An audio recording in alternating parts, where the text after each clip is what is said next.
हलदियापदर कनिसिंह मामला मंत्री चापरे बीजेडी कर्मी को अटक। शुक्रवार संध्यारे किछि दुर्बृत्त अंचल में आतंक खेलाई सहित दुई बीजेपी कर्मी एवं 3 जन व्यवसायी को आक्रमण करथिले। गतकाली मंत्री आहत मानक भेटिबा सहित गंजाम जिले में गुंडाराज चलिब नाही मंत्री कहिथिले।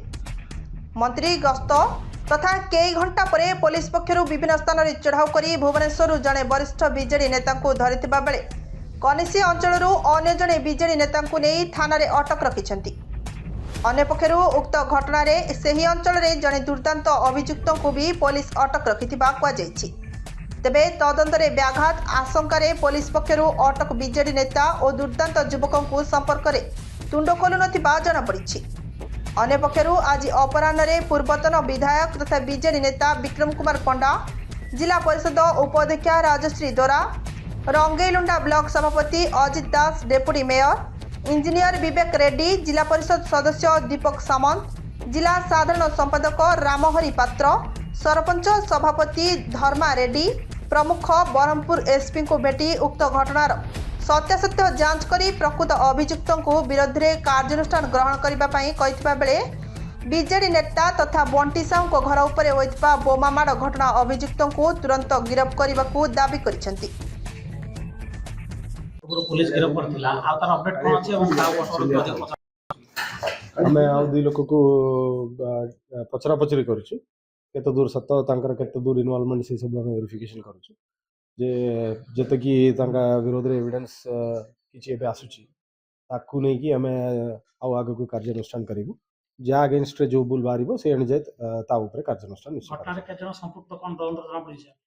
तदंतर जा जाना पड़िछि से स्पॉट रे 4 लोक थिले, 2टा बाइक रस्तिले, 3 लोक से हाणाहाणी करूचंदी से हाणाहाणी परे जो माने 3 लोक करूतिले से मानको हमें 24 घंटा भितरे ताकू 12 घंटा भितरे ताकू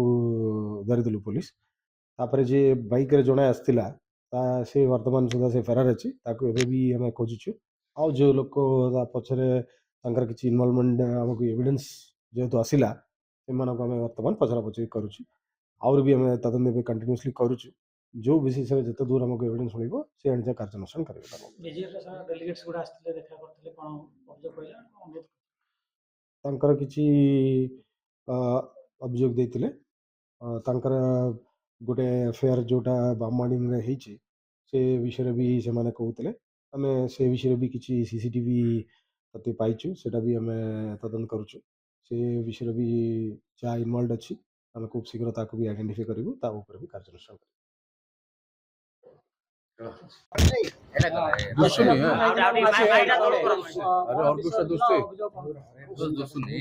देखु काली आमर जड़े बीजेडी सरपंच एवं जी आमर विजु जनता दल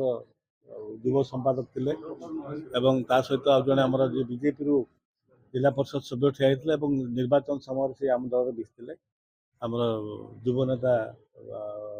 बंटी आमर सुभाषिष साहू और अजित राउल ये 2 जन को पुलिस अटक रखा कथा आम शुणिलु एवं कौन सत्यासत्य जानापी एसपी सार पाक आम आसलु समस्त मिसिकी स्थानीय नेतृमंडली और जिला परिषद भाइस चेयरमैन समस्त मिसिक आम आसलु प्रकृत सत्यासत्य कथा जानापी आम एसपी महोदय अनुरोध करूँ जहाँ न्याय संगत जो आईन संगत जी निर्दोषी सी दंड न पाऊ एवं दोषी को सी न जाऊ ता सहित कथा आज उपजीवार कारण अवगत करूँ निर्वाचन परठू बारंबार जो भाव से गोलंथरा अंचल आमर हलदियापदर गोलंथरा अंचल जो भाव राजनैतिक आक्रोश करके जो भाव चली दीर्घ 8 मास है ये हूँ मु भावुची तार प्रतिफलन होते पारे कारण मो कथा कहले जो माने ए प्रकार काम कर यथार्थ कला हम तेणु मुझे निंदा करुच्ची कथा को घटना को निंदा करुच्ची जहाँ भी आईन को हाथ को नवा कथा नुह किंतु कौटी ना कौटी देखा जाऊँगी बीजेपी जो मैंने अच्छा स्थानीय कर्मी मान कि नेतृमंडल कि असामाजिक लोक मैंने जो मैंने अच्छा से बारंबार ये अघटन कर पूर्वर ये आमर ଯିଏକି ସୁଭାଷିଷ ସାହୁ ତାଙ୍କ ଘରେ ମଧ୍ୟ ବୋମାଡ଼ିକି ହେଇଥିଲେ ଏବଂ ତା ପୂର୍ବରୁ ତାଙ୍କ ଘରେ ପଶିକି ତାଙ୍କ ଅଫିସରେ ପଶିକି ତାଙ୍କୁ ଆଟାକ୍ କରିଥିଲେ ଏବଂ ନିର୍ବାଚନ ସମୟରେ ମଧ୍ୟ ଅଜିତ ରାଉଳ ନାଁରେ ମଧ୍ୟ ଫଲ୍ସ କେସ୍ ଦିଆଯାଇଥିଲା। ତେଣୁ ଆର ଠିକ୍ ପ୍ରକୃତ ଇନକ୍ୱାରି କରି ସରକାରଙ୍କର ବଶଭୂତ ନ ହୋଇ କିଛି କାର୍ଯ୍ୟକ୍ରମ ପନ୍ଥା ନ ନିଅନ୍ତୁ ସେ କଥା ଆମେ ଏସ୍ପି ମହୋଦୟଙ୍କୁ ଅନୁରୋଧ କରିଥିଲୁ ଏବଂ ବିନା କିଛି ଭୁଲ କାମ ନ କରି ଦୋଷ ନ କରି କୌଣସି ବ୍ୟକ୍ତି ଆମର ଦଳର ହଉ କିମ୍ବା ସାଧାରଣ ଲୋକ ଦଣ୍ଡ ନ ପାଉ ସେ କଥା ଆମେ ଅବଗତ କରୁ।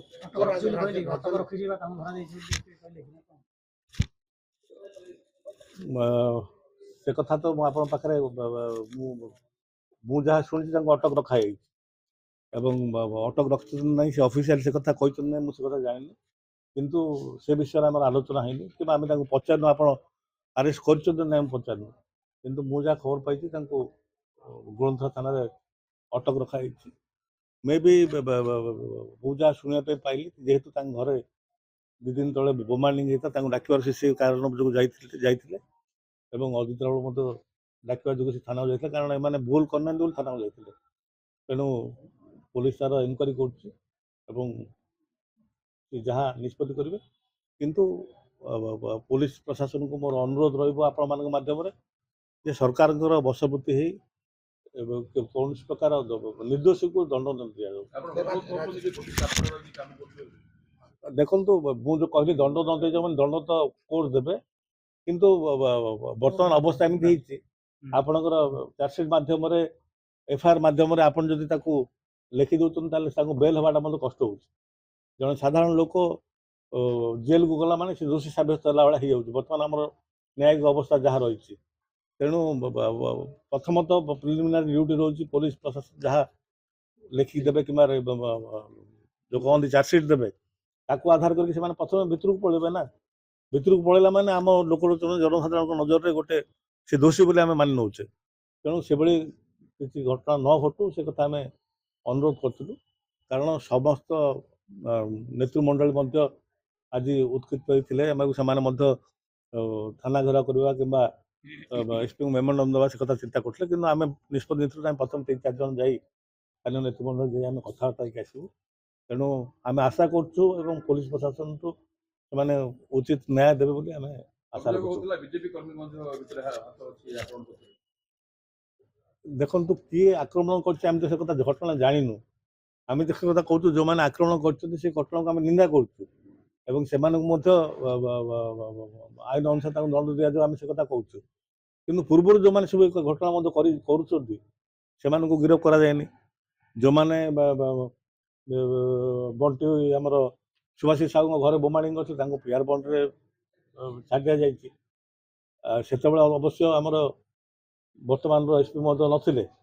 କିନ୍ତୁ ଏମିତି ବହୁତ ଘଟଣା ହେଇଛି ଯେଉଁଠିକି ଆପଣ ଦେଖିଥିବେ ସୋସିଆଲ ମିଡ଼ିଆରେ ବାଡ଼େଇକି ଲୋକଙ୍କୁ ବାଡ଼େଇକି ତାକୁ ଭାଇରାଲ କରାହେଇଛି ଏବଂ ସରକାର ଆଜି ଆସିଛ ବୋଲି ଏତେ ଉତ୍ପାତ ହେବା ଏତେ ମାନେ ଗୋଟେ ଆଇନ ଶୃଙ୍ଖଳା ପରିସ୍ଥିତି ତିଆରି କରିବା ଠିକ୍ ନୁହଁ।